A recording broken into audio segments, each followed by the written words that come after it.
தொழுபவண்டா. ஆறு ஆறு ஆறு வட எங்க ஹீரோ நீதாயா, சூரனையே கூறு போட வந்த ஹீரோ நீதாயா.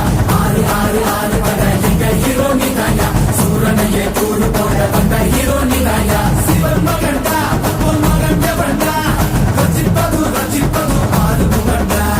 அறுத்தவன்டா சூரன் உடல் இரண்டா, பொங்கும் மலை சங்கத்தலை பதம் தொடுண்டா. ஓ ஸ்ரீ கந்தனே சரவண